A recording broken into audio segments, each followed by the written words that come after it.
उस पूरे वीडियो में जो रांची से आए हुए पत्रकार महोदय थे, उस पूरे वीडियो में एक बात निकलकर सामने आती है। 25,000 रुपये स्थानीय थाना में दिया गया। जेएमएम की सरकार, जेएमएम के नेताओं के द्वारा एक लाश, प्रदीप हाटकोक में कार्यरत बापी मंडल की जो मृत्यु होती है 29 नवंबर 2023 में, और उनके मुआवजा को लेकर जो विवाद आ रहा है, चलिए उस पर पूरे प्रकरण पर पूरा प्रकाश डालते हैं और पूरे प्रकरण को एक सिलसिलेवार तरीके से समझते हैं।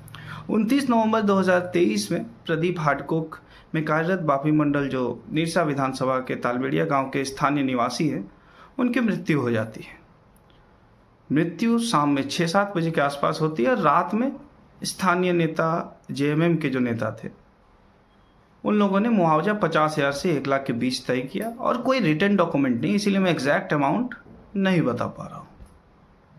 जेबीकेएसएस के लोगों को जब दाह संस्कार करने के लिए ले जाया जा रहा था, लाश को जब दाह संस्कार के लिए पोस्टमार्टम के बाद जब ले जाया जा रहा था, तब पता चला कि एक लाश का कीमत, एक कर्मचारी की कीमत, एक परिवार के भविष्य की कीमत जब 50,000 से 1 लाख के बीच तय कर दिया गया है, तब जेबीकेएसएस ने एक निर्णय लिया कि चलिए इस पर आंदोलन करते हैं और कुछ अपने तरफ से प्रयास किया जाए कि इस मुआवजा को चलिए बढ़ाते हैं, क्योंकि 50,000 और 1 लाख में एक परिवार का होगा क्या।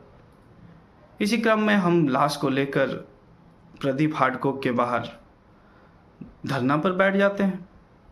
बैठने के बाद शाम में वार्ता होती है। वार्ता कंपनी प्रबंधन की तरफ से आए हुए व्यक्ति के साथ हमारी वार्ता होती है और 7,75,000 के राशि पर मुआवजा की राशि 7,75,000 होती है और उस समय एट अ टाइम 1,75,000 दिया जाता है और 6 लाख रुपये 2 किस्त में 3-3 लाख करके 3 महीने के अंदर या 6 महीने के, पहला 3 महीने में और अगला 3 महीने में 3-3 लाख करके 2 बार दे दिया जाएगा। ये बात तय होती है।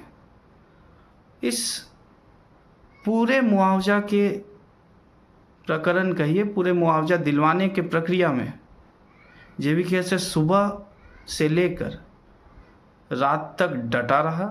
जेबीकेएसएस के तमाम साथी भूखे प्यासे डटे रहे।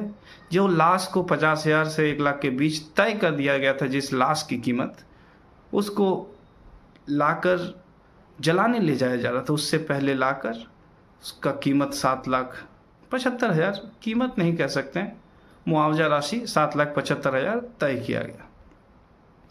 जेबीकेएसएस के संघर्ष को हमारे रांची के पत्रकार यहाँ आकर नहीं दिखाते हैं। मुआवजा अभी 2 किस्त में देने का बात था, कंपनी अभी मुकर रहा है, जेबीकेएसएस के लोग लगातार प्रयास कर रहे हैं, उसको दिखाने का प्रयास नहीं करते हैं। वो केवल नेगेटिविटी को दिखाते हैं कि हाँ, जेबीकेएसएस की तरफ से पैसा नहीं दिलवाया गया।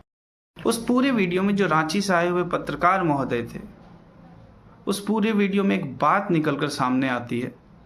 25,000 रुपये स्थानीय थाना में दिया गया। जेएमएम की सरकार, जेएमएम के नेताओं के द्वारा एक लाश, एक छात्र, एक बच्चे की भविष्य की कीमत, चूँकि उनका एक लड़का भी है जिनका वीडियो आप उस चैनल में देख रहे हैं, उसके भविष्य की कीमत जेएमएम के लोग 50,000 से 1 लाख रुपये without a return document, amount इसलिए नहीं कह पा रहा हूँ कि कोई एक लिखित अमाउंट है ही नहीं। क्या जेएमएम के लोग सुनील सावरिया जो मालिक हैं प्रदीप हाटकोक के, उनको संरक्षण दे रहे हैं? क्या वो पैसा देने से रुकवा रहे हैं? बात समझने वाली है, पर इस पर रांची से आए हुए पत्रकार ना सवाल करेंगे ना उस पर गौर फरमाएंगे। जेबीकेएसएस के लोग लगातार संघर्ष कर रहे हैं पैसा दिलवाने के लिए। स्थानीय थाना प्रभारी के पास जा रहे हैं, एसडीओ ऑफिस जा रहे हैं, लॉ एंड ऑर्डर से मिल रहे हैं। बीच में आचार संहिता था, उस टाइम भी धरना पर बैठने का एक निर्णय किया गया, पर आचार संहिता होने के कारण नहीं बैठ पाए। उन सब चीज़ों को नहीं दिखाया जाएगा, जेबीकेएसएस के संघर्ष को नहीं दिखाया जाएगा साहब।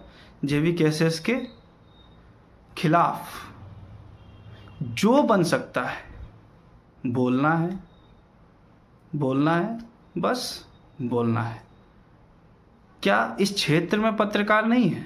उस पूरे प्रकरण को मुबारक जर्नलिस्ट गोविंदपुर के उन्होंने कवर किया था, बिरसाबाद 24 के राजकुमार मंडल जी ने कवर किया था, वहीं के आसपास के हैं राहुल मोदक जी उन्होंने कवर किया था, और इधर भी आपका सिटी लाइव के प्रकाश जी ने भी कवर किया था। तमाम पत्रकार धनबाद में भी हैं, उन्हें पता है कि JB-KSS इस पूरे जो मुआवजा नहीं मिला है उस पर लगा हुआ है। यह सवाल जनता के लिए है कि जिस लाश की कीमत 50,000 से 1 लाख के बीच तय कर दिया गया था, उस लाश को दाह संस्कार के लिए ले जाया जा रहा था, वहाँ से उठाकर अगर उस 50,000 से 1 लाख को अगर 7.5 लाख 7,75,000 तक मुआवजा दिलवाना, मुआवजा के लिए आंदोलन करना अगर गुनाह है, तो JB-KSS के लोग इस गुनाह को करने के लिए तैयार हैं। जोहार।